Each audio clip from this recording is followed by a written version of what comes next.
জালেম কিফিলের মন্দ কর্মর গুলার মধ্যে একটা মন্দ কর্ম ছিল, সে মানুষকে সুদের উপরে টাকা দিত।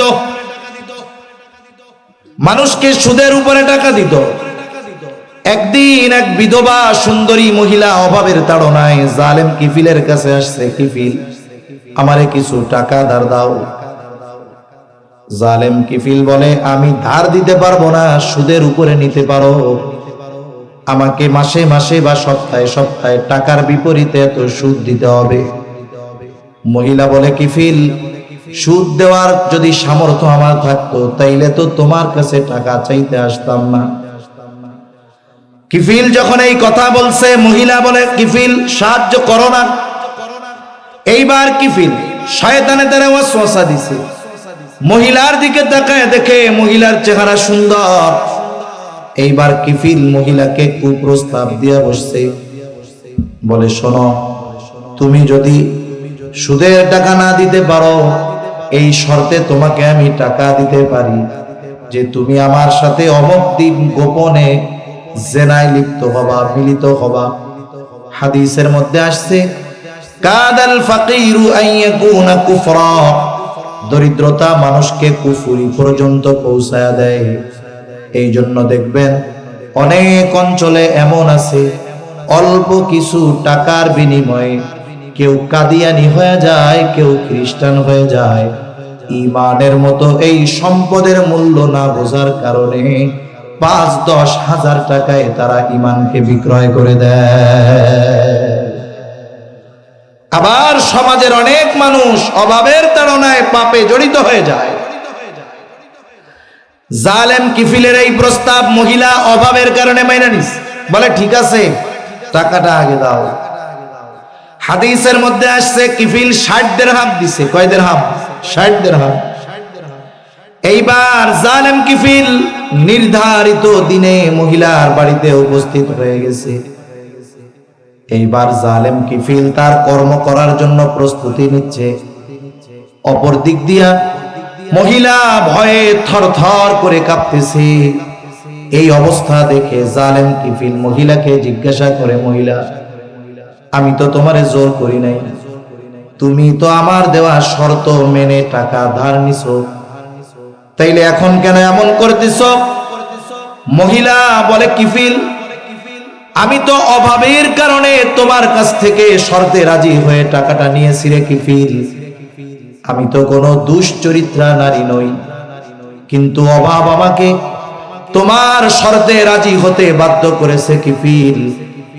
আমি কোনোদিন এই ধরনের পাপাচারে লিপ্ত হই নাই। আমি কাঁপতেছি এই কারণে, তোমার সাথে যদি জেনা করি আর আমি যদি মারা যাই, তাহলে আগামীকাল আগামী দিন আল্লাহ তাআলার সামনে হাসরের ময়দানে আমি একজন জেনাকারিনী হিসাবে উপস্থিত হব। ও কিফিল, আমি তো আল্লাহর ভয়ে কান্না করতেছি, অন্য কোনো কারণে নয়। এই কথাটুকু জালেম কিফিলের কান দিয়া ঢুকে হৃদয় পর্যন্ত পৌঁছায় গেছে। জালেম কিফিলের অন্তর চিন্তা করতেছে, আহারে, আমি তো এমন কোন পাপ নাই, করি নাই, অথচ মহিলা পাপ ইচ্ছা করে করতেছে না, বাধ্য হয়েছে। এরপরেও পাপ করার ব্যাপারে আল্লাহর কত ভয়।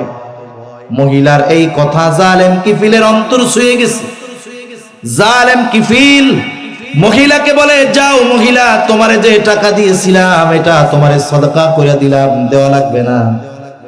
শোনো, আমি তাওবা করলাম, আজকে থেকে আর কোনো মন্দ কাজ করব না। তাওবা কইরা জালেম কিফিল বাড়িতে ফিরে গেছে। বলে, কেমন জালেম, যার ব্যাপারে নবীজি বলেন এমন কোন পাপ নাই যে জালেম কিফিল করে নাই। তাওবা কইরা রাতে বাড়ি গিয়ে শুয়ে পড়ছে। ঘটনাক্রমে রাতের বেলায় কিফিল মারা গেছে। স্বাভাবিকভাবে জালেম যদি মারা যায়, মানুষ অনেক সময় অনেক মানুষের মৃত্যুতে ইন্না লিল্লাহ কয় না, আলহামদুলিল্লাহ বলে, ঠিক কিনা বলেন? আমরা তো অতীতে অনেক সময় ফেসবুকের মধ্যে দেখতাম, বলে অমুক দলের একজন রোড অ্যাক্সিডেন্ট কইরা মরছে, কমেন্টস আসছে ৫,০০০। এর মধ্যে ৫,৫০০-এর বেশি হইল। আলহামদুলিল্লাহ যে এটা মরছে, এতে মানুষ আরো খুশি হয়েছে। মানুষেরাও আনন্দ করে যে জালেম কিফিল মরছে, ভালো হইছে, ভালো হইছে। কিন্তু জালেম কিফিলের এই তাওবার খবর দুনিয়ার কেউ না জানলেও যিনি জানেন তিনি কে? জোরে বলেন না কে? অপর দিক দিয়ে আল্লাহ তাআলা ওই সময়ের যিনি পয়গম্বর তারে জানায় দিছে, শোনো, কিফিলকে আল্লাহর দুশমন বইল না, কিফিল তওবা করেছে, আমি আল্লাহ কিফিলের তওবা কবুল করে নিয়েছি। কিফিল আর আল্লাহর দুশমন নয়, কিফিলকে আমি আমার বন্ধুদের তালিকায় অন্তর্ভুক্ত করে নিয়েছি। ওয়াযাক্কির ফাইন্নায যিকরা তানফাউল মুমিনিন। আল্লাহ রাব্বুল আলামিন বলেন, আপনি বারবার উপদেশ দেন, ওয়াজ করেন, নসিহত করেন। কেন আপনি বারবার উপদেশ দিবেন, ওয়াজ করবেন? কারণ কি? আল্লাহ তাআলা কারণও বর্ণনা করে বলেন, ফাইন্নায যিকরা তানফাউল মুমিনিন। কারণ ওয়াজ, নসিহত, উপদেশ এটা হলো মুমিনের জন্য উপকারী। আল্লাহ তাআলা শুধু আমার আপনার নবীকে ওয়াজ করার নির্দেশ দিয়েছেন এমনটা নয়, বরং নিজেও ওয়াজ করেছেন। কত ওয়াজ করেছেন আল্লাহ! কোরআনুল কারীমের মধ্যে যত আয়াত আছে, সমস্ত আয়াতগুলোর মধ্যে 500 আয়াত হলো বিধানাবলী সংক্রান্ত আয়াত। এই 500 আয়াত ব্যতীত যত আয়াত আছে সবগুলোর মধ্যে ওয়াজ, নসিহত, উপদেশ, উপমা, ঘটনা। আল্লাহ তাআলা এই আয়াতগুলোর মধ্যে জান্নাতের নাজ নেয়ামতের কথা বর্ণনা করেছেন, জাহান্নামের শাস্তির কথা বর্ণনা করেছেন, অতীতের অনেক অবাধ্য উম্মতদের কথা বর্ণনা করেছেন, অনেক বাধ্য উম্মত বা জাতির কথা আল্লাহ তাআলা বর্ণনা করেছেন, নবীদের ঘটনা আল্লাহ তাআলা বলেছেন, আবার নবী ছাড়া অনেক বুজুর্গদের ঘটনাও আল্লাহ তাআলা কোরআনে বলেছেন। আবার ঘটনা বর্ণনা করে ওই ঘটনাকে আল্লাহ তাআলা আহসানাল কসস হিসাবে স্বীকৃতি দিয়েছে। সবচেয়ে সুন্দর ঘটনা আল্লাহ তাআলা কোরআনে বর্ণনা করছেন। এজন্য আমাদের দেশে কিছু ভাই আছে বলে ওয়াজ হবে কোরআন হাদিস থেকে, এদের কথা ভুল। বলে ওয়াজ হবে কোরআন হাদিসের আলোকে, ঠিক কিনা বলেন? ওয়াজ কোরআন হাদিসের আলোকে হবে। এজন্য অনেক সময় দেখা যায় বয়ানের মধ্যে যদি কেউ কোনো বিষয়কে বোঝানোর জন্য কোরআন হাদিসে নাই এমন কোন ঘটনা বর্ণনা করে, তখন তাকে তিরস্কার করে, দেখ কিসসা কওয়েন না হুজুর। এরকম বলার লোক সমাজে আছে না নাই? এটা যারা বলে এটা তাদের জ্ঞানের গভীরতা কম থাকার কারণে বলে। তাহলে মূলত দ্বীনি আলোচনা হয় কোরআন হাদিসের আলোকে। এখানে কোরআন সুন্নাহর কথা থাকে, আরো কিছু কথা থাকে যেগুলা কোরআন সুন্নাহ সমর্থিত, কোরআন হাদিস সমর্থিত। এজন্য আল্লাহ তাআলা কোরআনুল কারীমে ওয়াজ করেছেন, নবীজিকে ওয়াজ করার নির্দেশ আল্লাহ তাআলা দিয়েছেন। নবীজি ও সাহাবায়ে কেরাম ওয়াজ করেছেন। কত ওয়াজ নবীজি করেছেন। আমাদের মসজিদের খতিব সাহেবেরা শুধুমাত্র জুমার দিন ওয়াজ করে বয়ান করে। আমাদের দেশে মসজিদের উদ্যোগে মাহফিল হয়, যুব সমাজের উদ্যোগে মাহফিল হয়, এলাকাবাসীর উদ্যোগে মাহফিল হয়, সংগঠনের উদ্যোগে মাহফিল হয়, মাদ্রাসার উদ্যোগে মাহফিল হয়। বছরে হয়তো একবার, কোন জায়গায় হয়তো 2 বার। কিন্তু নবীজি ওয়াজ কত বেশি করতেন সাহাবায়ে কেরামকে।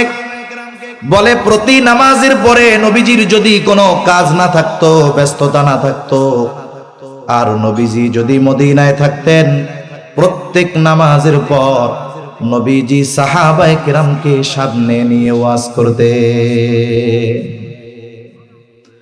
শুধু তাই না, কোথাও পথ চলতেছেন, সাথে সাহাবায়ে কেরাম আছে, নবীজি ওয়াজ করতেন। আবার অনেক সময় আমাদের অনেকের মধ্যে এমন একটা বিষয় কাজ করে যে শ্রোতা কম হলে ওয়াজ উঠে না, ওয়াজ জমে না। কিন্তু বাস্তবতা চট্টগ্রামে জীবনের অনেক সময় কাটানোর কারণে দেখেছি শাইখুল ইসলাম আল্লামা শাহ আহমদ শফি রহমাতুল্লাহি আলাইহি যখন মাদ্রাসার আশেপাশে কোনো জায়গায় ওয়াজ মাহফিল হইতো, হুজুর বলতেন আমাকে বয়ান দিবা আসরের পর। আমাদের গ্রাম অঞ্চলে একটা কথা বলে, বাড়ির গোশ ডাইলের মতো। কি বলে? বাড়ির গোশ ডাইলের মতো। এখন হাটহাজারীর মুয়াজ্জিম সাহেব মাদ্রাসার পাশে বয়ান করবে, মনে করেন মাদ্রাসার ছাত্ররা যায় নাই বা এমন দূরত্ব সেখানে মাদ্রাসার ছাত্ররা যাবে না, দেখা যায় তো 30-40-50 জন সামনে বসে বয়ান শুনতেছে। কিন্তু হযরত এই অল্প শ্রোতা হওয়ার কারণে ওয়াজটা যে গুরুত্ব কম দিয়ে করতেন তা না, বরং হযরত আরো মনে করতেন যে এই সময়ে লোকজন এত ব্যস্ত, এই মানুষগুলো ব্যস্ততা ফালায়া আমার কথা শুনতে আসছে, তার মানে এরা এক একটা 100 জনের চাইতেও বেশি। নবীজি এমন হয়তো নবীজির সাথে একজন, নবীজি ওই একজনকে ওয়াজ করতেন। হাদিস বর্ণনার আলোকে এ কথা বোঝা যায় নবীজির অনেক হাদিস আছে যে নবীজি যখন এই হাদিস বর্ণনা করতেছেন বা ওয়াজ করতেছেন তখন নবীজির সাথে মাত্র একজন সাহাবী ছিল। শ্রোতা একজন থাকলেও নবীজি কি করতেন? ওয়াজ করতেন। আমি যে হাদিসখানা আপনাদের খেদমতে পাঠ করেছি, এই হাদিসের বর্ণনার ভঙ্গিতে এটাই মনে হয় যে এই হাদিস যখন নবীজি বর্ণনা করতেছেন তখন নবীজির সাথে বর্ণনাকারী সাহাবী একাই ছিলেন। عن أبي ذر رضي الله تعالى عنه قال আবু যর রাদিয়াল্লাহু তাআলা আনহু থেকে বর্ণিত, তিনি বলেন قال لي رسول الله صلى الله عليه وسلم রাসূলুল্লাহ সাল্লাল্লাহু আলাইহি ওয়াসাল্লাম আমাকে বলেছেন। এর দ্বারা বোঝা যায় নবীর সাথে হযরত আবু যর একাই ছিলেন। এর পরের কথার দ্বারা বিষয়টা আরেকটু পরিষ্কার হয়ে যায়। নবীজি নির্দিষ্ট করে আবু যর রাদিয়াল্লাহু তাআলা আনহুকে ডেকে বলেন, ইয়া আবা যর, হে আবু যর। এরপরে নবীজি বলতেছেন, হে আবু যর, ইত্তাকিল্লাহা হাইথুমা কুনতা ওয়া আতবি'is সাইয়্যাতাল হাসানাতা তামহুহা ওয়া খালিকিন নাসা বিখুলুকিন হাসানিন। নবীজি আবু যর রাদিয়াল্লাহু তাআলা আনহুকে ডাক দিয়ে 3টা উপদেশ দিয়েছেন। কয়টা উপদেশ? মানে 3টা ছোট ছোট ওয়াজ করেছেন। আজকে আবু যর রাদিয়াল্লাহু তাআলা আনহুকে করা নবীজির এই ওয়াজগুলো সম্পর্কে আমরা একটু মুযাকারা করব। সাথে সাথে প্রত্যেকে এই বিষয়ে দৃঢ় প্রত্যয়ী হব যে শুধুমাত্র এই কথাগুলো আমরা আলোচনা করব তা নয়, এই কথাগুলোকে আমরা আমাদের জীবনে বাস্তবে পরিণত করব। বলেন ইনশাআল্লাহ।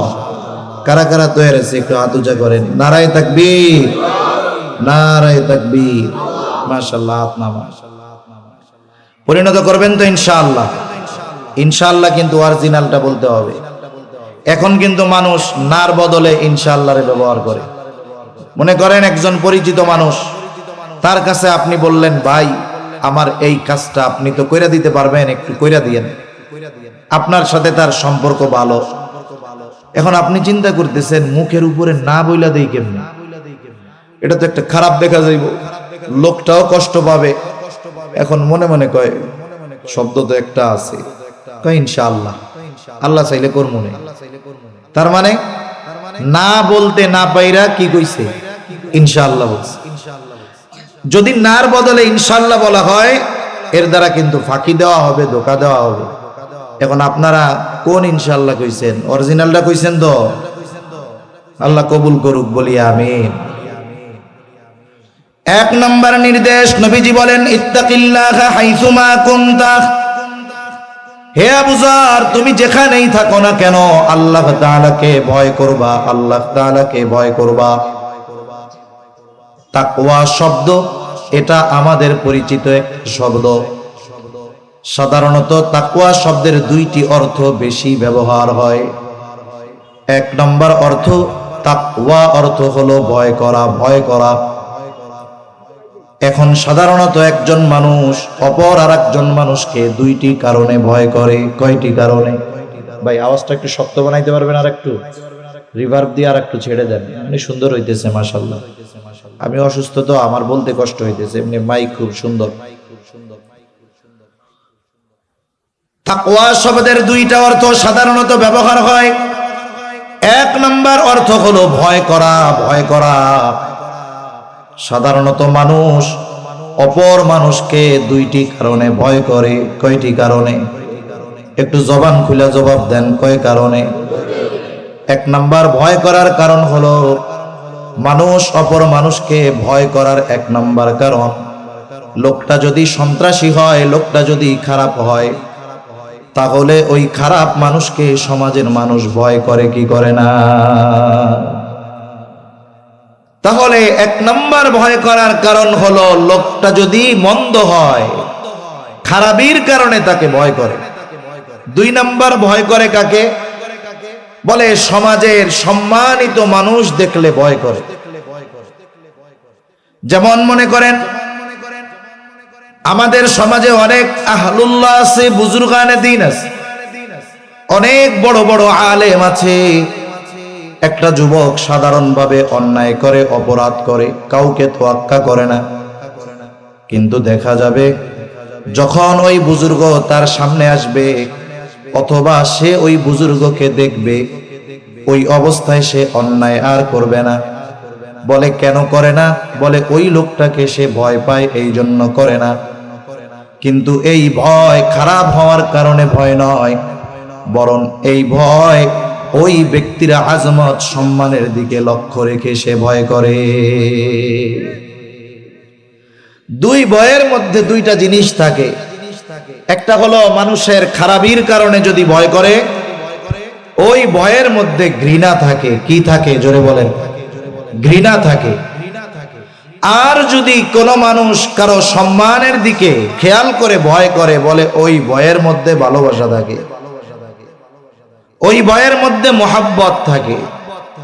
আল্লাহ তাআলাকে বান্দা ভয় করে দ্বিতীয় প্রকারের ভয়, তার আজমত, তার সম্মান, তার মর্যাদার দিকে খেয়াল রেখে বান্দা ভয় করে। আর এই ভয়ের মধ্যে আল্লাহর প্রতি বান্দার ভালোবাসা থাকে। ঠিক কিনা বলেন? তাকওয়া শব্দের অর্থ হলো বিরত থাকা, বেঁচে থাকা। কি থেকে বান্দা বেঁচে থাকবে?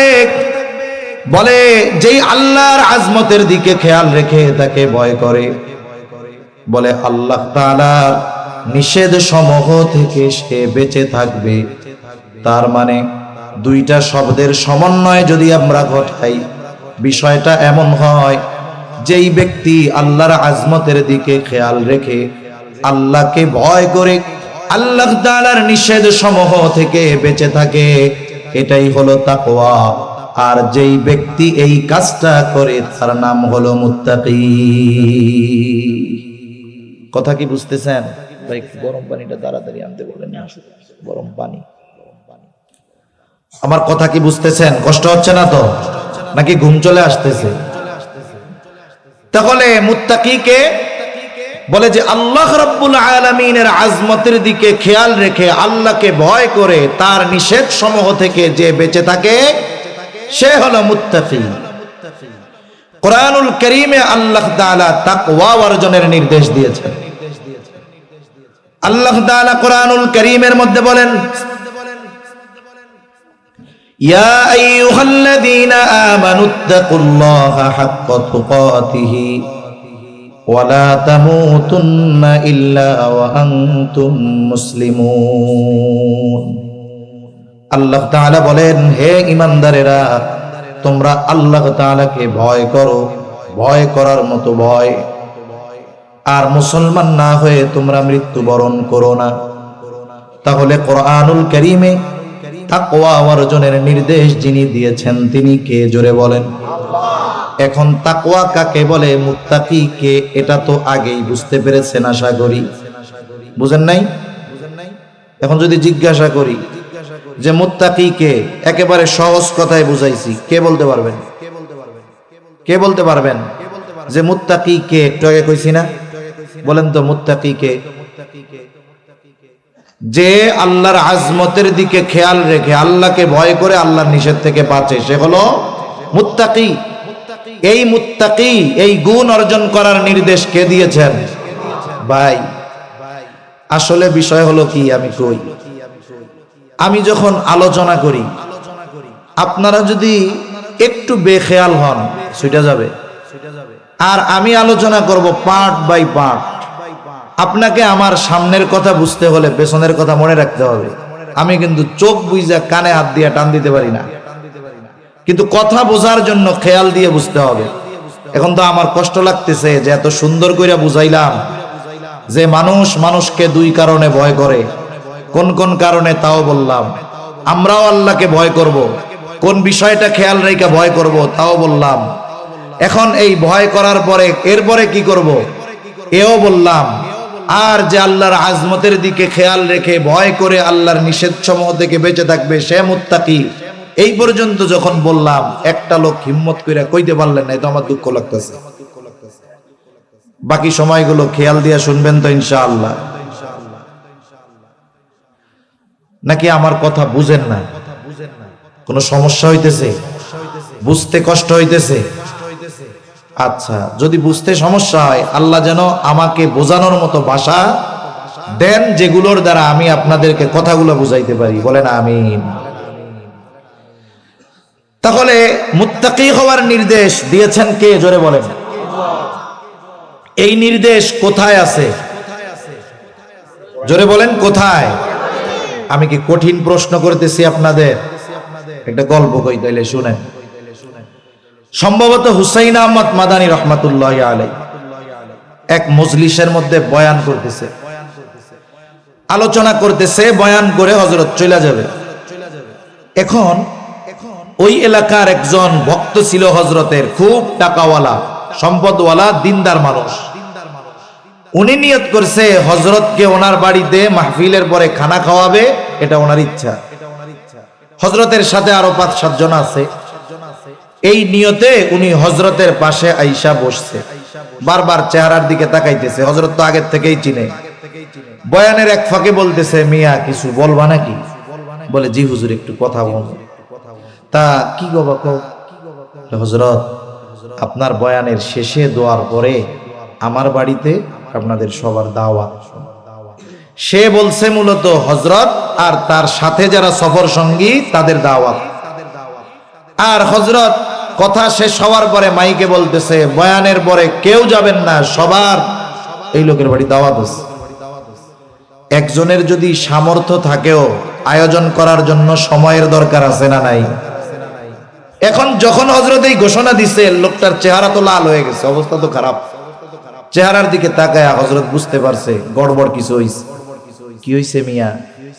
বলে, হযরত দাওয়াত তো আপনার আর আপনার সফর সঙ্গী যারা তাদের, সবার ইন্তজাম করার সামর্থ্য আল্লাহ দিয়েছে, কিন্তু সময় তো নাই হযরত। চুপ করে দাও।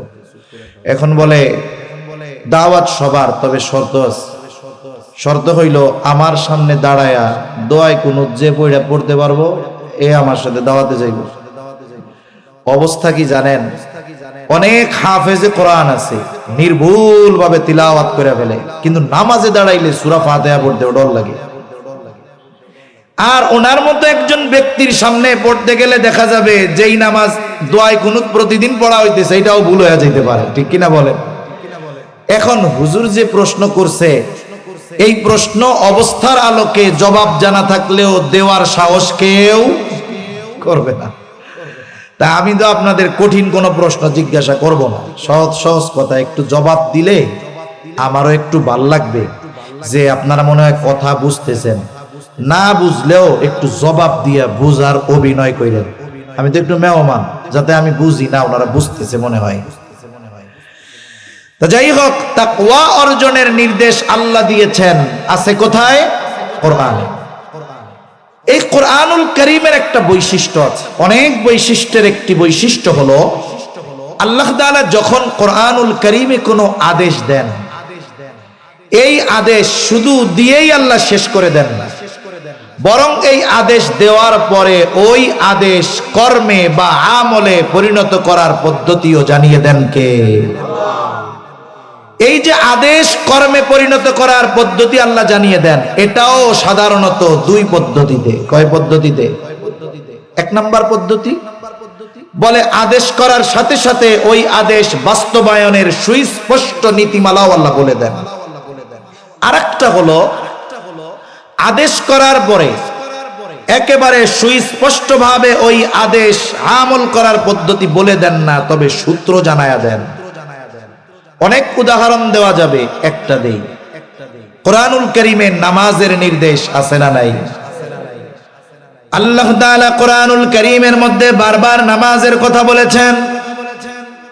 নামাজ হলো এমন এক ইবাদত, বলে ঈমানের পরে সবচাইতে গুরুত্বপূর্ণ ইবাদত হলো নামাজ। নামাজ হলো এমন এক ইবাদত, নবীজি বলেন আউয়ালু মা ইউহাসাবু বিহিল আবদু ইয়াউমাল কিয়ামাতিস সালাহ। নবীজি বলেন কিয়ামতের দিন সর্বপ্রথম নামাজের হিসাব নেওয়া হবে। আর এক হাদিসের মধ্যে আর একটু বাড়িয়ে এসেছে, নবীজি বলেন যার নামাজের হিসাব ঠিক হয়ে যাবে তার জন্য বাকি হিসাবগুলো যিনি সহজ করে দিবেন তিনি কে?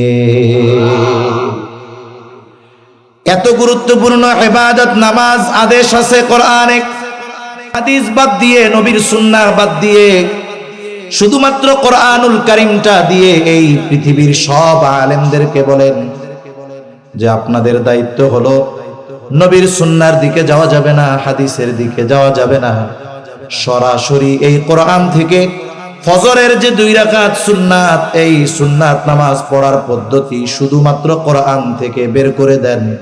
আল্লাহর কসম, ওই মানুষগুলোকে যদি কিয়ামত পর্যন্ত হায়াত দিয়ে দেওয়া হয়, নবীর সুন্নাহ নবীর হাদিস বাদ দিয়ে ফজরের 2 রাকাত সুন্নাত পড়ার পদ্ধতি সরাসরি কোরআন থেকে বের করতে পারবে না।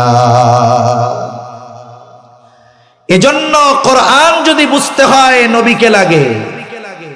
এজন্যই তো আয়েশা সিদ্দিকাকে যখন জিজ্ঞাসা করেছে নবীজির চরিত্রের ব্যাপারে আমাদেরকে একটু বলেন, আয়েশা সিদ্দিকা কি জবাব দিয়েছে? বলে কানা খুলুকুহুল কোরআন, এই কোরআনই হলো তার চরিত্র। সুবহানাল্লাহ বলে। আমরা কোরআন দেখি লিখিত, আর নবীজি ছিলেন জীবন্ত কোরআন। এখন এই নামাজের আদেশ আল্লাহ তাআলা করেছেন, নামাজ কিভাবে পড়ব নবীজি জানিয়ে দেন, চিন্তার কোনো কারণ নাই। নবীজি বলেন সল্লু কামা রাআইতুমুনি উসাল্লি, আমাকে যেভাবে নামাজ পড়তে দেখো সেভাবে নামাজ পড়ো। আরেকটা উদাহরণ দেই, যেহেতু যেখানে আল্লাহ দিছে, কোরআনুল কারীমের মধ্যে নামাজের যতগুলো ফরজ, এর মধ্যে একটি ফরজ হলো রুকু করা। রুকু করা ফরজ। কোরআনুল কারীমের মধ্যে আল্লাহ তাআলা নির্দেশ দিয়েছেন ওয়ারকাউ মা'আর রাকিঈন, রুকুকারীদের সাথে রুকু করো। নামাজের মধ্যে রুকু করা ফরজ। আল্লাহ আদেশ দিয়েছেন, রুকু শব্দের শাব্দিক অর্থ হলো ঝুঁকা, ঝুঁকা। এখন কথা হলো, বলেন তো নামাজের মধ্যে আমি যদি সোজা হয়ে দাঁড়িয়ে শুধুমাত্র আমার মাথাটাকে নিচের দিকে ঝুঁকিয়ে দেই, বলেন তো এটাকে আমরা আপনারা কেউ রুকু বলে সাব্যস্ত করব নাকি?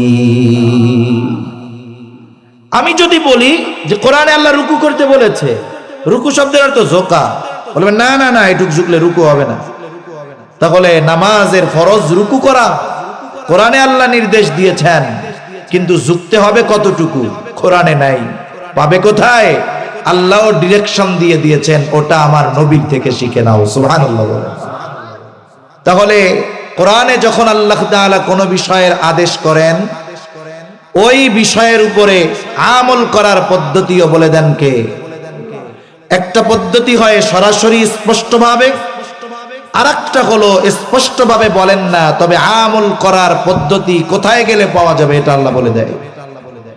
কিন্তু তাকওয়া অর্জনের নির্দেশ করার পর আল্লাহ তাআলা কোনো ডিরেকশন দিয়ে দেন নাই বা সংকেত দিয়ে দেন নাই যে ওই জায়গায় যাও, বরং তাকওয়া কিভাবে অর্জন করতে হবে আল্লাহ তাআলা কোরআনুল কারীমের একাধিক জায়গায় তাকওয়া অর্জনের পদ্ধতি আল্লাহ বলে দিয়েছেন। সুবহানাল্লাহ।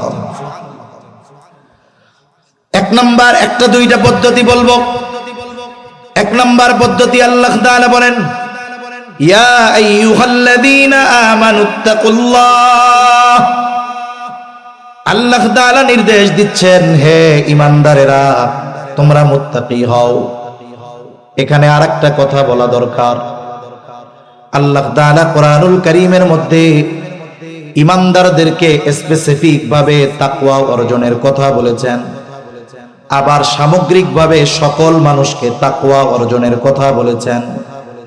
যেমন সূরাতুন নিসার শুরুতেই রয়েছে আল্লাহ তাআলা বলেন, ইয়া আইয়ুহান নাসুত্তাকু রাব্বাকুমুল্লাযী খালাকাকুম মিন নাফসিন ওয়াহিদা ওয়া খালাকা মিনহা যাওজাহা وبث منهما رجالا كثيرا ونساء।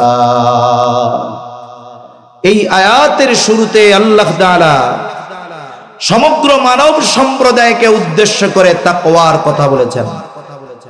এক্ষেত্রে এই বিষয়টা বোঝা যায় তাকওয়ার একটা সর্বনিম্ন স্তর আছে আর একটা সর্বোচ্চ স্তর আছে। তাকওয়ার সর্বনিম্ন স্তর হলো ঈমান আনা। এই জন্য যখন কোন কাফের, সেও তো মানুষ, ওই কাফের যখন ঈমান আনে সেও মুত্তাকি হয়, তবে তার মুত্তাকি সর্বনিম্ন স্তরের, সর্বোচ্চ স্তরের হয় নাই। যেমন বাংলাদেশে অনেক বাহিনী আছে, অনেক বাহিনী, এর মধ্যে একটা হলো পুলিশ বাহিনী। এই পুলিশ বাহিনীতে যেই চাকরি করে সে স্বাভাবিক সোলজার হোক আর সে ফার্স্ট ক্লাস অফিসার হোক, জিজ্ঞাসা করলে কি বলে? বলে আমি পুলিশে চাকরি করি। যিনি এসপি কি বলেন? বলে পুলিশ। যিনি ডিআইজি তিনি কি বলেন? পুলিশে চাকরি করি। থানার সামনে যিনি একটা লাঠি নিয়ে দাঁড়ায় থাকেন, জীবনে থানার ভেতরে ডিউটি করার সৌভাগ্য ওনার হয় না, ওই ব্যক্তিও পুলিশ। আর পুলিশ প্রধান সেও পুলিশ। বলেন তো দুই পুলিশের মধ্যে তফাৎ আছে না নাই? কত তফাৎ? অনেক তফাৎ, রাত দিনের তফাৎ।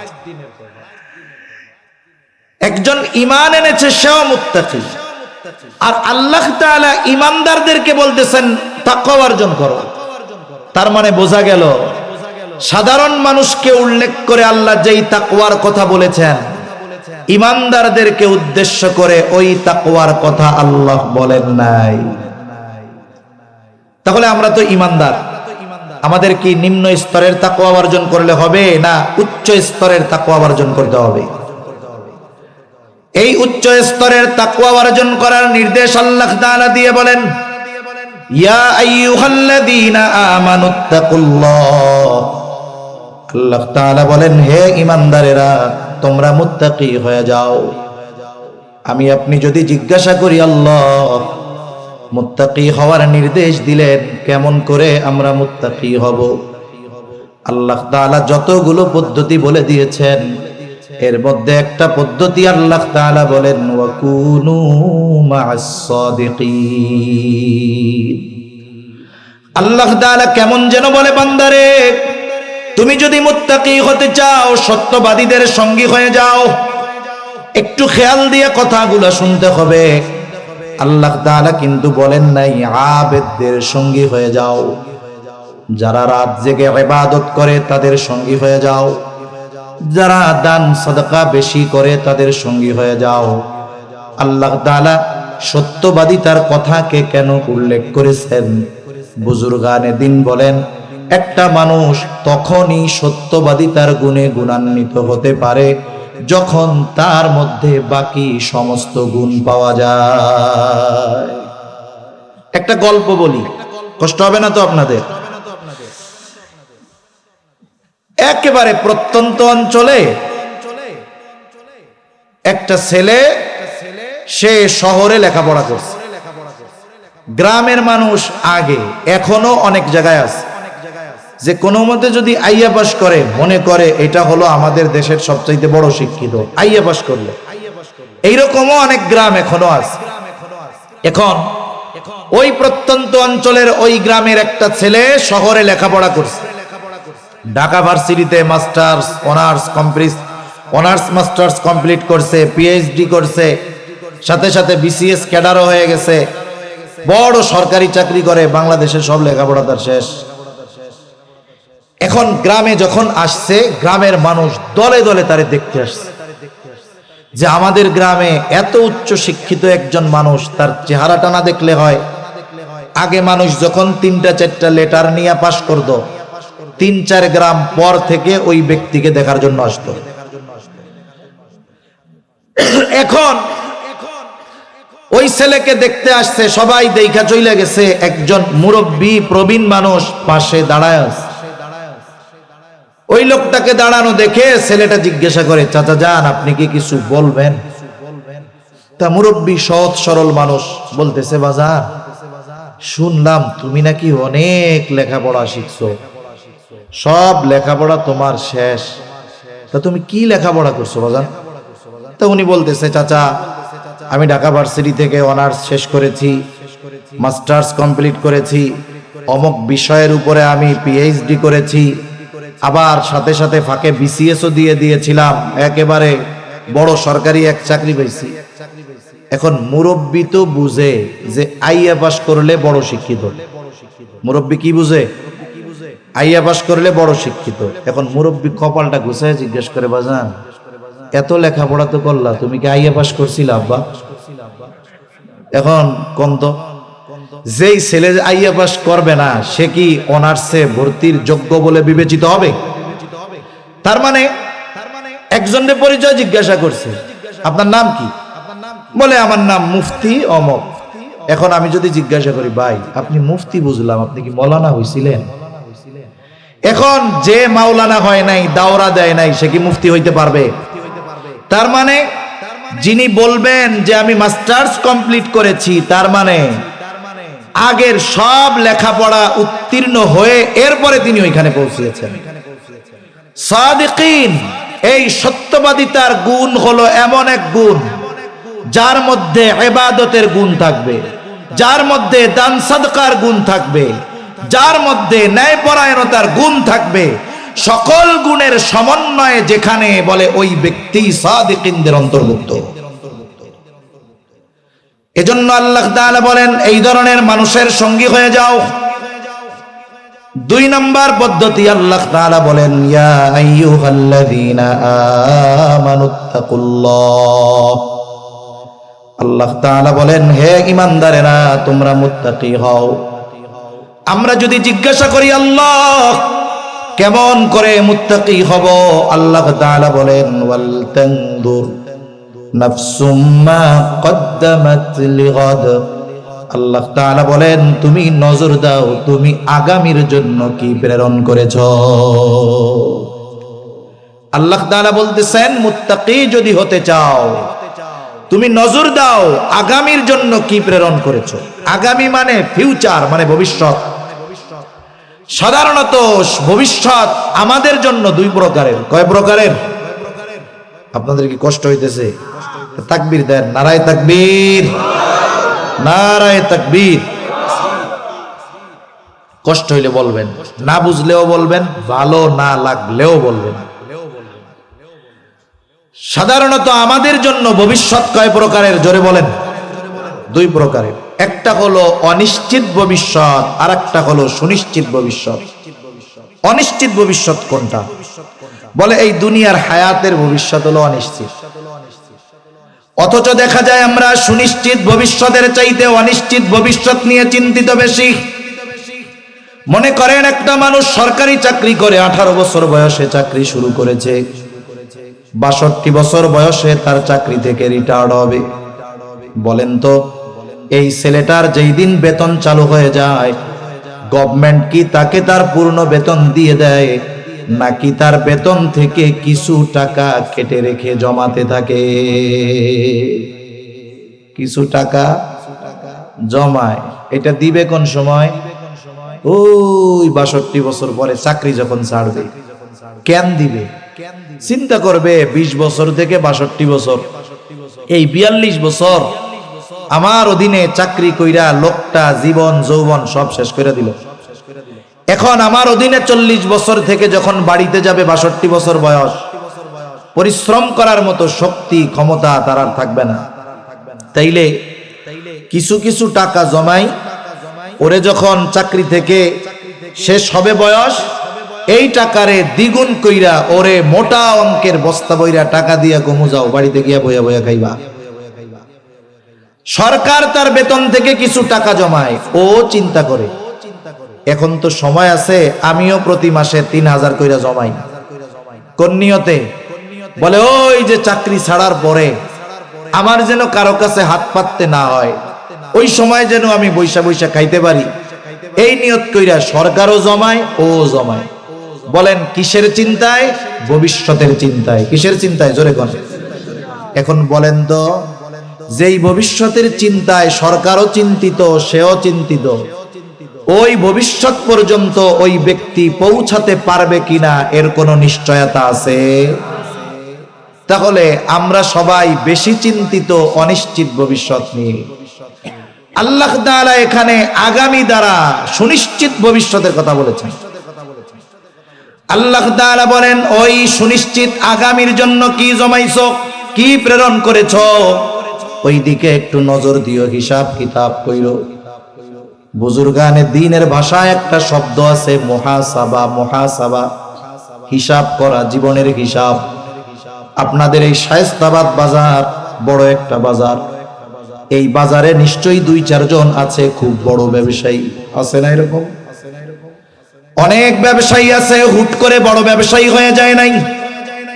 জীবনের শুরু ছিল একেবারে হয়তো অল্প কিছু পুঁজি নিয়ে, কিন্তু নিয়ম মাফিক ব্যবসার নিয়মতান্ত্রিকতা রক্ষা করার কারণে, পরিশ্রম করার কারণে, হিসাব নিকাশ ঠিক রাখার কারণে একটা সময় বড় ব্যবসায়ী হয়ে গেছে। সাধারণত সফল ব্যবসায়ী যারা, এরা তাদের ব্যবসার 4টা হিসাব কমপক্ষে প্রতিদিন করে। কয়টা হিসাব? জোরে বলেন কয়টা? 1 নাম্বার, রাতের বেলা যখন তার বাজার বন্ধ হয়ে যায়, 9টার সময় বন্ধ, সে 8টার সময় দোকানের শাটার নামিয়ে দেয়।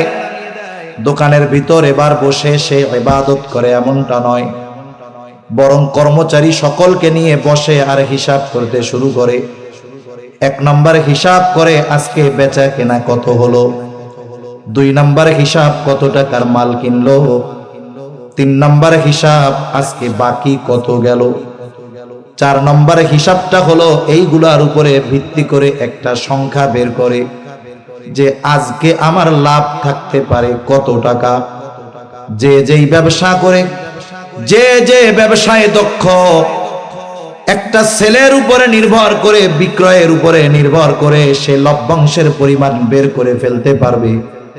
মুদি দোকানদার যদি 1 লাখ বিক্রি করে, আপনি যদি তাকে জিজ্ঞাসা করেন লাভ কত হয়েছে, সে লাভের পরিমাণ যা বলবে হয়তো 19-20 হতে পারে, এর বেশি হবে না। আবার কিছু ব্যবসা আছে A to Z সমান লাভ করে দিতে পারবে, যেমন সিমেন্টের ব্যবসা, রডের ব্যবসা। এখন হিসাব করছে, কথার কথা, সেল হইছে 1 লক্ষ টাকা, বিক্রি কত হইছে? 1 লাখ। এখন হিসাব করছে মাল কিনছি এত টাকার, যেটা কিনছে ওটা তো আছেই দোকানে। এরপরে হিসাব করতেছে বাকি গেছে 25,000, বাকি কত গেছে? এখন হিসাব করে দেখে আমার 1 লাখে লাভই হয় 20,000।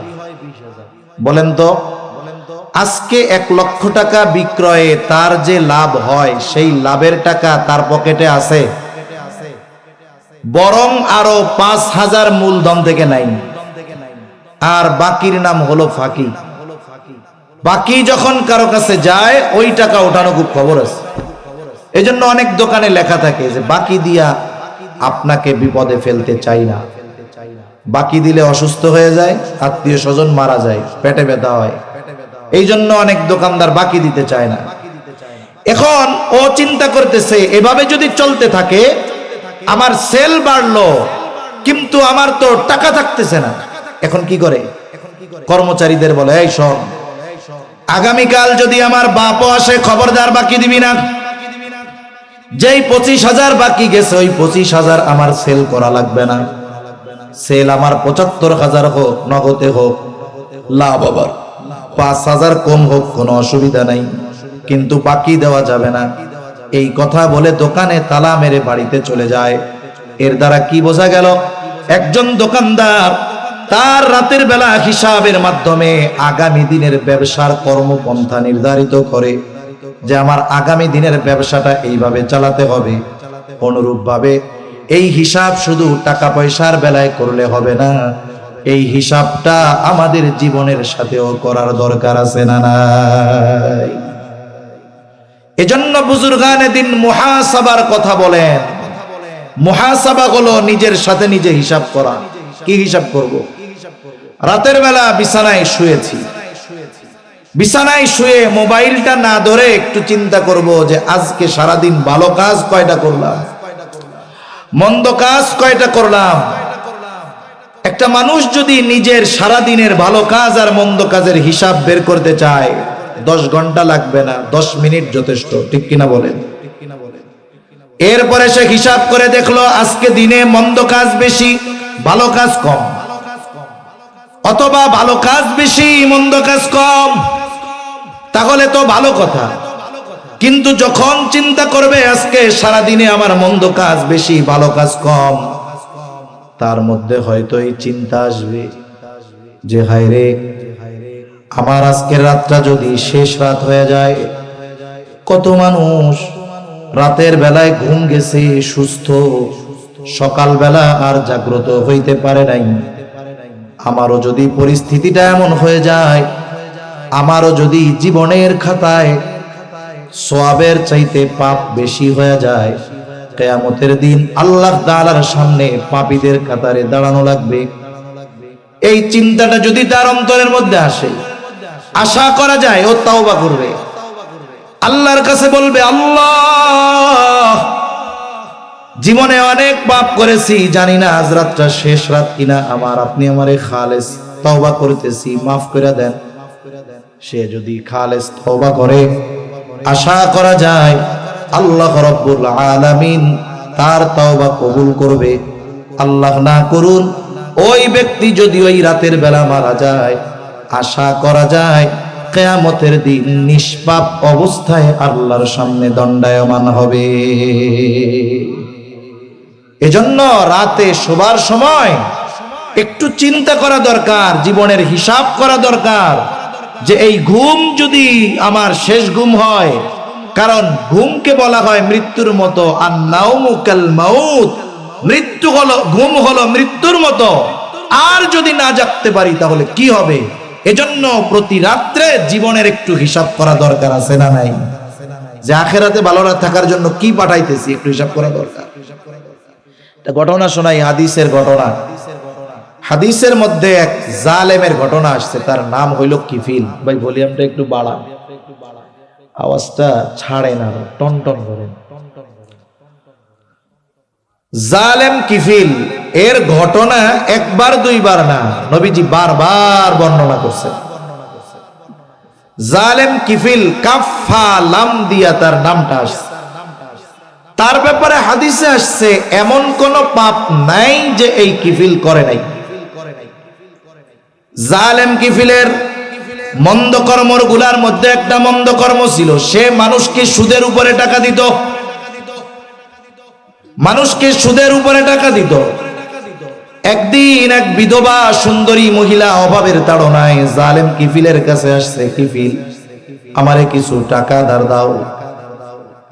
জালেম কিফিল বলে, আমি ধার দিতে পারবো না, সুদের উপরে নিতে পারো, আমাকে মাসে মাসে বা সপ্তাহে সপ্তাহে টাকার বিপরীতে এত সুদ দিতে হবে। মহিলা বলে, কিফিল সুদ দেওয়ার যদি সামর্থ্য আমার থাকতো তাইলে তো তোমার কাছে টাকা চাইতে আসতাম না। কিফিল যখন এই কথা বলছে, মহিলা বলে, কিফিল সাহায্য করো না, এইবার কিফিল শয়তানে তারা ওয়াসওয়াসা দিছে, মহিলার দিকে তাকায় দেখে মহিলার চেহারা সুন্দর। এইবার কিফিল মহিলাকে কুপ্রস্তাব দিয়া বসছে, বলে শোনো, তুমি যদি সুদের টাকা না দিতে পারো, এই শর্তে তোমাকে আমি টাকা দিতে পারি যে তুমি আমার সাথে অমুক দিন গোপনে জেনায় লিপ্ত হবা, মিলিত হবা। হাদিসের মধ্যে আসছে কাদাল ফাকিরু আন ইয়াকুনা কুফরা, দরিদ্রতা মানুষকে কুফরি পর্যন্ত পৌঁছায়া দেয়। এই জন্য দেখবেন অনেক অঞ্চলে এমন আছে অল্প কিছু টাকার বিনিময়ে কেউ কাদিয়ানি হয়ে যায়, কেউ খ্রিস্টান হয়ে যায়। ঈমানের মতো এই সম্পদের মূল্য না বোঝার কারণে ৫-১০ হাজার টাকায় তারা ঈমানকে বিক্রয় করে দেয়। আবার সমাজের অনেক মানুষ অভাবের তাড়নায় পাপে জড়িত হয়ে যায়। জালেম কিফিলের এই প্রস্তাব মহিলা অভাবের কারণে মাইনা নিস, বলে ঠিক আছে টাকাটা আগে দাও। হাদিসের মধ্যে আসছে কিফিল ৬০ দিরহাম দিছে। কয় দিরহাম? ৬০ দিরহাম।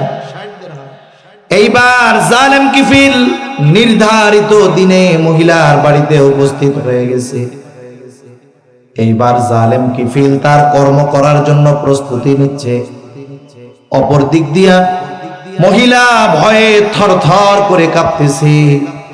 এই অবস্থা দেখে জালেম কিফিল মহিলাকে জিজ্ঞাসা করে, মহিলা, আমি তো তোমারে জোর করি নাই, তুমি তো আমার দেওয়া শর্ত মেনে টাকা ধার নিছো, তাইলে এখন কেন এমন করতেছ?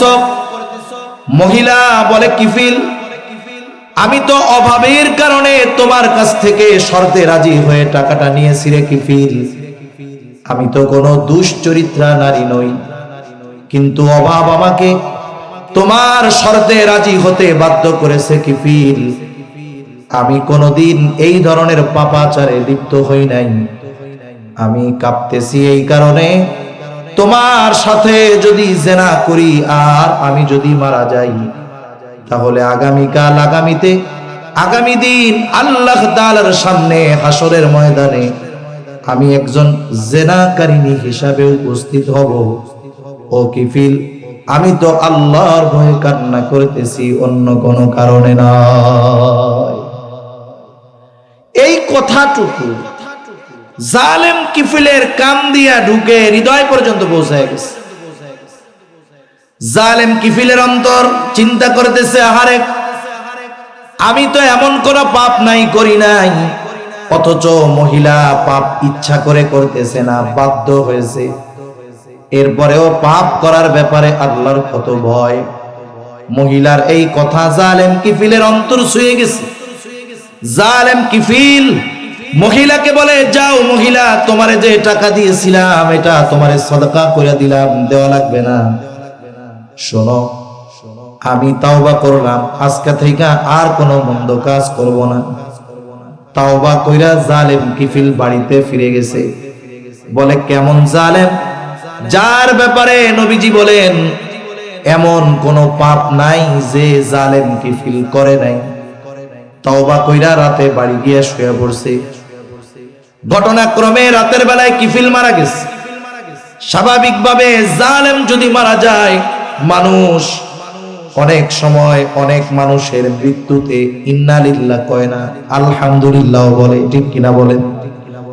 আমরা তো অতীতে অনেক সময় ফেসবুকের মধ্যে দেখতাম, বলে অমুক দলের একজন রোড অ্যাক্সিডেন্ট কইরা মরছে, কমেন্টস আসছে ৫,০০০, এর মধ্যে ৫,৫০০-এর বেশি হইল আলহামদুলিল্লাহ, যে এটা মরছে এতে মানুষ আরো খুশি হয়েছে। মানুষেরাও আনন্দ করে যে জালেম কিফিল মরছে, ভালো হইছে, ভালো হইছে। কিন্তু জালেম কিফিলের এই তাওবার খবর দুনিয়ার কেউ না জানলেও যিনি জানেন তিনি কে? জোরে বলেন না কে? অপর দিক দিয়ে আল্লাহ তাআলা ওই সময়ের যিনি পয়গম্বর তারে জানায়া দিছে, শোনো, কিফিলকে আল্লাহর দুশমন বইল না, কিফিল তাওবা করেছে, আমি আল্লাহ কিফিলের তওবা কবুল করে নিয়েছি। কিফিল আর আল্লাহর দুশমন নয়, কিফিলকে আমি আমার বন্ধুদের তালিকায় অন্তর্ভুক্ত করে নিয়েছি। একটু কারণ হয়ে গেছে। যেই আল্লাহ ওই রকম জালেমকে মাফ করতে পারে সেই আল্লাহ আছে না নাই? আর আমরা তো যার উম্মত, আল্লাহ তাআলা শেষ নবীর উম্মতদেরকে মাফ করার জন্য প্রস্তুত, শুধু আমাদের মাফ চাইতে দেরি, ঠিক কিনা বলে? এজন্য সম্মানিত উপস্থিতি, আমাদের মুত্তাকি হতে হবে। মুত্তাকি হওয়ার জন্য কি করণীয়? আল্লাহ তাআলার যেই নির্দেশ তার থেকে দুইটা কথা বলেছি। একটা হলো সত্যবাদীদের সঙ্গী হতে হবে। 2 নাম্বার বলে নিজের জীবনের হিসাব করতে হবে, যে আমি আগামীর জন্য ব্যাংকে কি জমাচ্ছি তা নয়, বরং সুনিশ্চিত আগামী তথা পরকালে ভালো থাকার জন্য আমি কি পাঠাচ্ছি এটার হিসাব আমাদের প্রতিনিয়ত করার দরকার আছে না নাই? তাহলে রাসূল সাল্লাল্লাহু আলাইহি ওয়াসাল্লাম ও আবু যর রাদিয়াল্লাহু তাআলা আনহুকে 3টা নসিহতের প্রথম নসিহত কি বলে? যেখানেই থাকো না কেন ভয় করবা কাকে? আচ্ছা বলেন তো, এই পৃথিবীর কি এমন কোন জায়গা আছে নাকি আমি আপনি যেই জায়গায় গিয়ে পাপ করলে আল্লাহ দেখবে না? এমন কোন জায়গা আছে? আল্লাহ সব জায়গায় দেখে না?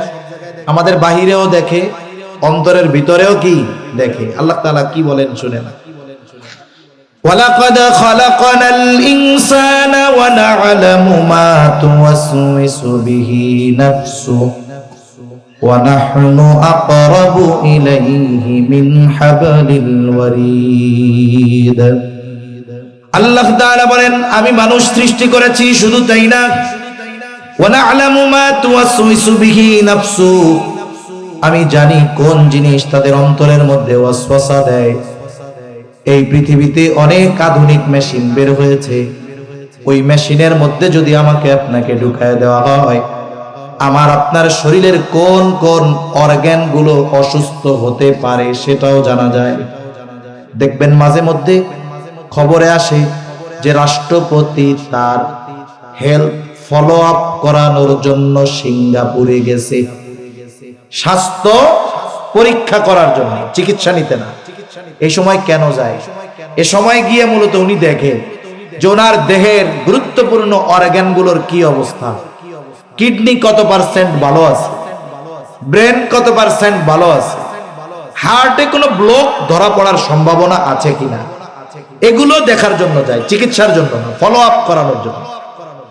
আমাকে আপনাকে মেশিনের মধ্যে ভরে দিলে বের হবে যে আপনার কিডনি এত পার্সেন্ট ভালো, এখনো অসুবিধা নেই, হার্ট ভালো আছে, কোনো সমস্যা নাই, অন্যান্য অর্গান ভালো আছে, অসুবিধা নাই। তাহলে মেশিনে বইরা দিলে মোটামুটি বাকি অঙ্গ প্রত্যঙ্গের অবস্থা জানা যায়। এই পৃথিবীতে এমন কোন মেশিন আছে নাকি যেই মেশিনের মধ্যে ভরে দিলে অন্তরের মধ্যে কি আছে ওইটা প্রিন্ট হয়ে বের হবে? এরকম কোন মেশিন আছে? অথচ আল্লাহ তাআলা বলেন আমি তোমাদের অন্তরে কোন জিনিসে ওয়াসওয়াসা দেয় এটাও আমি আল্লাহ জানি। জিজ্ঞাসা যদি করি আল্লাহ কেমনে জানেন? আল্লাহ তাআলা বলেন ওয়া নাহনু আকরাবু ইলাইহি মিন হাবলিল ওয়ারিদ।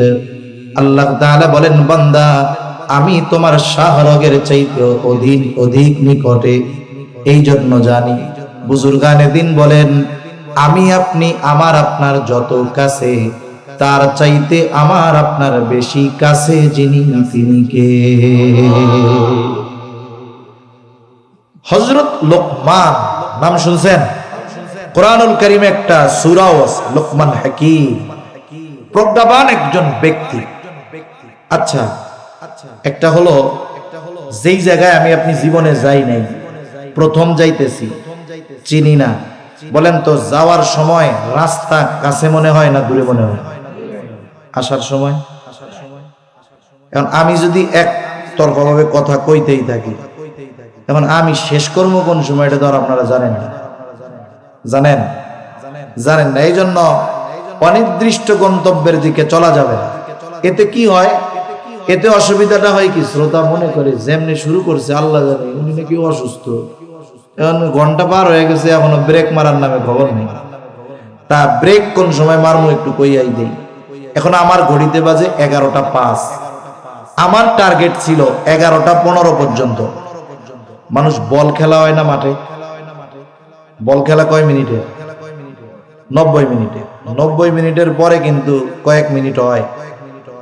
আমার টাইম হইল 11:15, আমি শেষ করব। ওই যে যদি আর 2, 4, 5 মিনিট সামনে যায়, যাইতেও পারে নাও পারে। এজন্য সর্বসাকল্য ধরেন 15 মিনিট, একটু কষ্ট করে দেখা যাবে ইনশাআল্লাহ। কথা শেষ করে আনতেছি। লোকমান হাকিম, ওনার সময়কাল ছিল দাউদ আলাইহিস সালামের আগে। তা ওই সময় উনি ওনার সন্তানদের কিছু উপদেশ দিয়েছিলেন। উপদেশগুলো দুনিয়ার কেউ না শুনলেও শুনছিলেন কে? আল্লাহ শুনছেন। আল্লাহর কাছে খুব ভালো লাগছে। ওইগুলো আল্লাহ তাআলা, ওনার পরে দাউদ আলাইহিস সালাম আসছে, জবুরে ওই নসিহতগুলো আল্লাহ নাজিল করেন নাই। মুসা আলাইহিস সালামের তাওরাতেও নাজিল করেন নাই। ঈসা আলাইহিস সালামের ইনজিলেও আল্লাহ নাজিল করেন নাই। মুহাম্মদুর রাসূলুল্লাহ সাল্লাল্লাহু আলাইহি ওয়াসাল্লামের কাছে নাজিলকৃত কোরআনে সন্তানদের করা হযরত লোকমানের নসিহতগুলো আল্লাহ নাজিল করেছেন। সুবহানাল্লাহ। এই উপদেশগুলোর মধ্যে একটা উপদেশ হযরত লোকমান তার সন্তানকে বলতেছে, ইয়া বুনাইয়া ইন্নাহা ইন তাকু মিসকালা হাববাতিন মিন খারদালিন ফাতাকুন ফি সখরাতিন আও ফিস সামাওয়াতি আও ফিল আরদ ইয়াতি বিহাল্লাহ। হযরত লোকমান তার সন্তানকে বলে, হে আমার বৎস, ইন্নাহা, এই হা দ্বারা উদ্দেশ্য হলো আমল। মুফাসসিরিনে কেরাম বলেন সেটা হতে পারে নেক আমল, হতে পারে বদ আমল, হোক সেটা ভালো কাজ আর হোক সেটা মন্দ কাজ, স্বাভাবিকভাবে শব্দ তো আমল। হযরত লোকমান বলতেছে, আমার বৎস, তোমার আমলটা, ওই আমলটা, ইয়া বুনাইয়া ইন্নাহা ইন তাকু মিসকালা হাববাতিন মিন খারদাল, যে আমলটা তুমি করেছো, বলে আমলটা কতটুকু?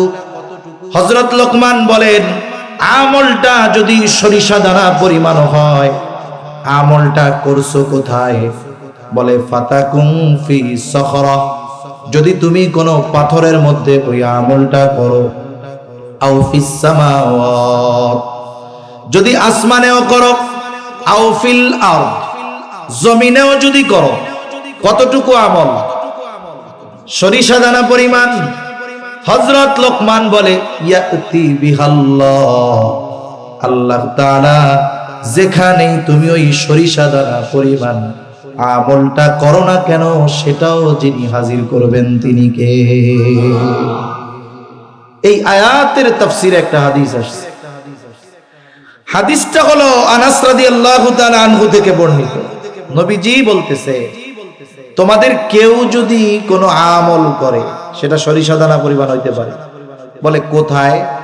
বলে এমন একটা পাথরের মধ্যে, যেই পাথরের দরজাও নাই, জানালাও নাই। এখন বলেন তো, যেই পাথরে যাওয়ার রাস্তা নাই, বের হওয়ার রাস্তা নাই, ওই পাথরের মধ্যে গিয়া কারো আমল করা কি সম্ভব? সম্ভব তো না। এই অসম্ভবকে যদি কেউ সম্ভব করে ফেলে, ওই পাথরের মধ্যে যদি কোনো আমল করে, ওই আমলটা যদি সরিষা দানা পরিমাণ হয়, কিয়ামতের দিন ওই আমল শুধু নয়, আমল করনেওয়ালা সহ ওই সরিষা দানা পরিমাণ আমলকেও হাজির করবেন কে? আরো জোরে বলেন না কে? এ বিশ্বাস যদি আমাদের অন্তরে থাকে, বলেন তো ওই লোকটা পাপ করতে পারবে নাকি? এই বিশ্বাস আমরা শুনি, কিন্তু আমাদের মধ্যে দৃঢ়তার সাথে এই বিশ্বাস নাই। যদি থাকতো তাহলে আমরা প্রত্যেকেই পরিপূর্ণ মুত্তাকি হয়ে যাইতাম। পাপ করার আগে 100 বার ভাবতাম যে আমার বাবা দেখলে আমার লজ্জা লাগবে।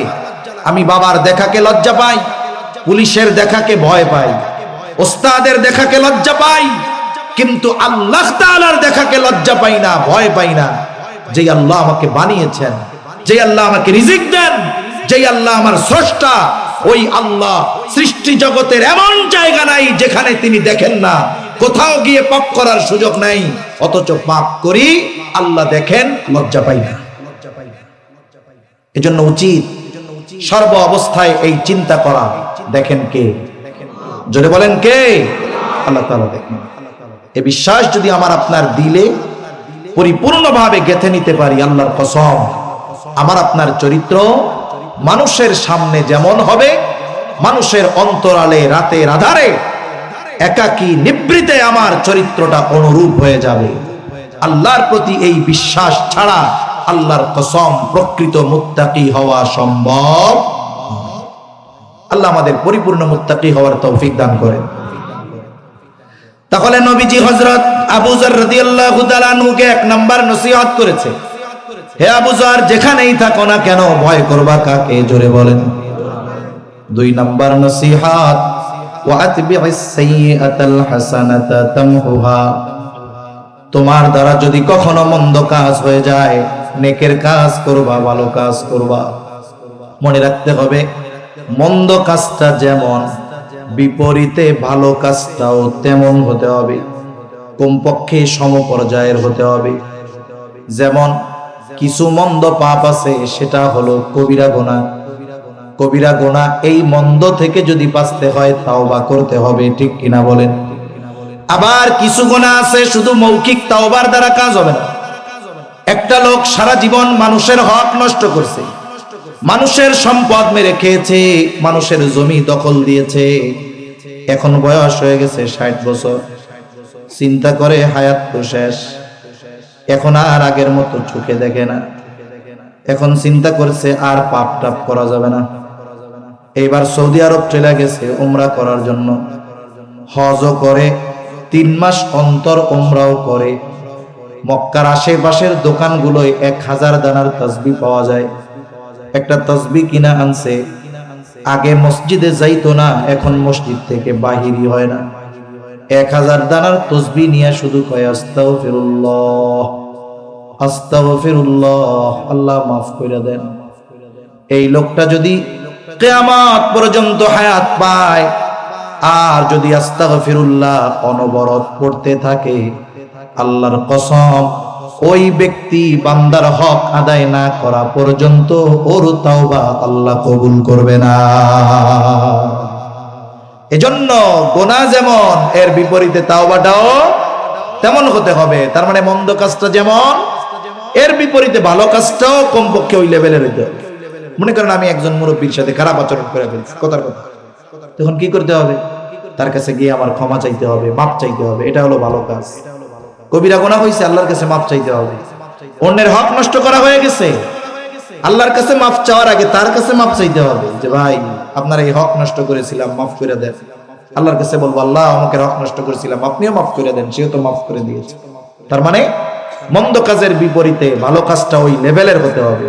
আর আল্লাহ তাআলাও বলেন, ইন্নাল হাসানাতি ইউযহিবুনাস সাইয়্যাত, নিশ্চয়ই ভালো কাজ মন্দ কাজকে মিটিয়ে দেয়। 3 নাম্বার উপদেশ, নবীজি বলেন, ওয়া খালিকিন নাসা বিখুলুকিন হাসানিন, মানুষের সাথে সদাচরণ করবা, ভালো ব্যবহার করবা। 2টা দিক, একটা হলো নিজে উত্তম চরিত্রের অধিকারী হবা।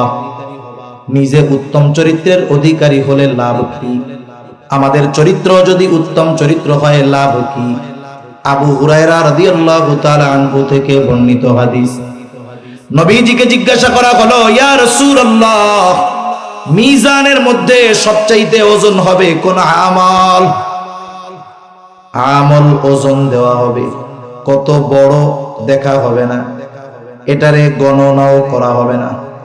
তার মানে মিজান অর্থাৎ দাড়ি পাল্লা এটা লাগে কেন? বলে ওজন দেওয়ার জন্য। মিজানের মধ্যে সবচাইতে ওজন হবে কোন আমল? নবীজি বলেন, নামাজের কথা নবীজি বলেন নাই, রোজার কথা বলেন নাই, হজের কথা বলেন নাই। নবীজি বলেছেন মিজানের মধ্যে সবচাইতে ওজন হবে যে আমল, সেটার নাম হলো উত্তম চরিত্র। সেজন্য আমরা নিজেরা আগে উত্তম চরিত্র অর্জন করব। এখন বলেন, আমার চরিত্র যদি ভালো হয় তাহলেই না আমি মানুষের সাথে সদাচরণ করতে পারবো। আমার চরিত্র যদি খারাপ হয় আমি অন্যের সাথে কি ভালো ব্যবহার করব? তাহলে দিক 2টা আসে, একটা হলো নিজে ভালো চরিত্র অর্জন করো, সাথে সাথে মানুষের সাথে সদাচরণ করো।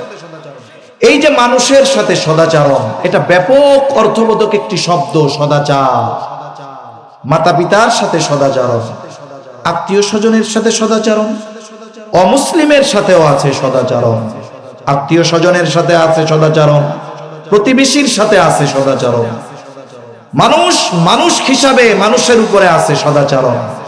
তাহলে তার মানে উদ্দেশ্য কি? যে যেই মানুষটা তোমার কাছে যেমন আচরণ প্রাপ্য তার সাথে তেমন আচরণ করো। এ কথা বলতে গেলে অনেক সময় লেগে যাবে, একটা দুইটা উদাহরণ দিই এরপরে শেষ। মনে করেন প্রতিবেশীর সাথে সদাচরণ করার দরকার আছে না নাই? আমাদের গ্রাম অঞ্চলগুলোতে বেশি হয় যে মানুষের সাথে মানুষের সবচাইতে বেশি শত্রুতা থাকে প্রতিবেশীর সাথে। বাড়ির জমি নিয়ে খালি ঠেলাঠেলি, একটার সাথে আর একটার চেহারা দেখে না, গ্যাঞ্জাম করে, কয়দিন পর পর আমিন ডাইকা মারামারি করে। আর আমিনও খুশি হয়, বেজাল রেখা যাবো, কয় মাস পর পর আমার ডাকবো, এটা হলো আমার নিয়মিত কাস্টমার। এখন প্রতিবেশীর সাথে আমরা অনেক সময় খারাপ আচরণ, অথচ দেখেন নবীজি কি বলেন প্রতিবেশীর ব্যাপারে? নবীজি বলেন, আউসিনি জিবরিলু বিল জার হাত্তা যানানতু আন্নাহু সাইওয়ারিসাহু। নবীজি বলেন, জিবরাইল আমাকে প্রতিবেশীর ব্যাপারে এত উপদেশ দিচ্ছিল, আমি মনে করেছিলাম হয়তো প্রতিবেশীকে আমার ওয়ারিশ বানায়া দেওয়া হবে। মানে মারা যাওয়ার পরে আমার সম্পদের একটা অংশ হয়তো প্রতিবেশীকেও দিয়ে দেওয়া হবে। এত গুরুত্ব দিচ্ছে প্রতিবেশীর হকের ব্যাপারে। এজন্য প্রতিবেশীর হকের ব্যাপারে নবীজি কঠিন গুরুত্ব আরোপ করেছেন। প্রতিবেশী মুসলিম হোক আর অমুসলিম হোক, সাধারণভাবে প্রতিবেশীর হক আছে। আয়েশা সিদ্দিকা রাদিয়াল্লাহু তাআলা আনহা নবীজিকে জিজ্ঞাসা করতেছে, ইয়া রাসূলুল্লাহ, সবাই বলি সাল্লাল্লাহু আলাইহি ওয়াসাল্লাম, যে আমার দুইজন প্রতিবেশী। কয়জন? দুইজন। একজন মুসলিম আর একজন হইল অমুসলিম। এখন আমি কার সাথে বেশি ভালো ব্যবহার করব, বা কে প্রতিবেশী হিসাবে আমার কাছে বেশি হকদার? এই দুইজনের মধ্য থেকে একজন তো মুসলিম আর একজন কি অমুসলিম। এভাবে ব্যাখ্যা করে দেওয়ার পরেও নবীজি বলেন নাই যে মুসলিম সে তোমার কাছে বেশি হক প্রাপ্ত, বরং নবীজি কি বলছেন? বলে যার দরজা তোমার দরজার বেশি কাছে, প্রতিবেশী হিসাবে সে তোমার কাছে বেশি হক প্রাপ্ত। সুবহানাল্লাহ। তাহলে চিন্তা করেছেন যে মানুষের কি হক আমাদের কাছে রয়েছে। এজন্য আমরা সব ধরনের মানুষের সাথে সদাচরণ করব, বলেন ইনশাআল্লাহ।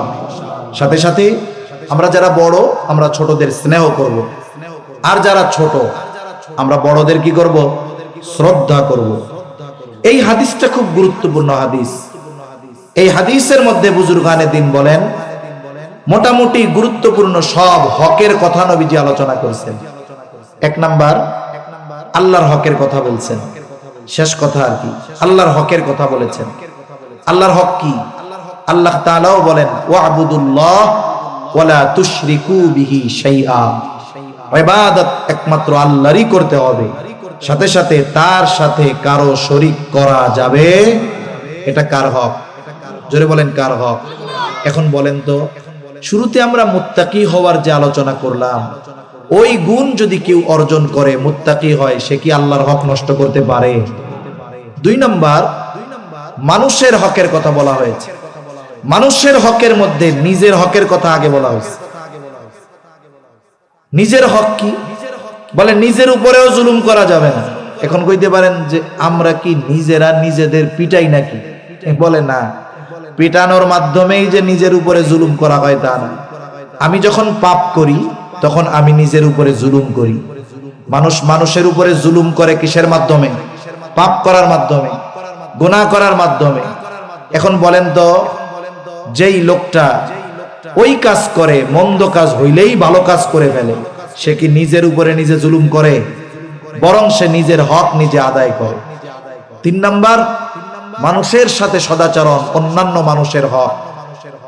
যেই ব্যক্তি এই হক গুলো আদায় করলো, সে অন্যান্য মানুষের হক আদায় করে ফেললো। এই গুরুত্বপূর্ণ ওয়াজটা নবীজি কয় হাজার শ্রোতার সামনে করছেন? কয়জনের সামনে?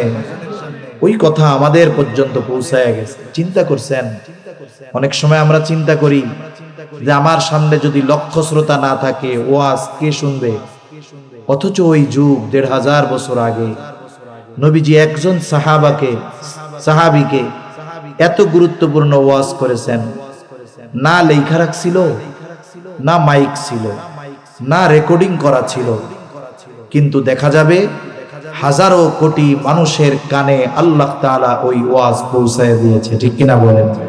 এজন্য আজকের এই মাহফিল থেকে আমরা দৃঢ় প্রতিজ্ঞাবদ্ধ হব, 2 দিন ব্যাপী উলামায়ে কেরাম যা আলোচনা করেছেন, যারটা যতটুকু আপনারা শুনেছেন, যতটুকু মনে আছে প্রয়োজনীয় কথাগুলো, যেটা আমলের আমল করব। আর আমি আপনাদের নিয়ে যতটুকু মুযাকারা করলাম, মূল কথাগুলো মনে রাখবো। সর্ব অবস্থায় এই চিন্তা থাকবে আমার, যেখানেই থাকি না কেন। দেখেন কে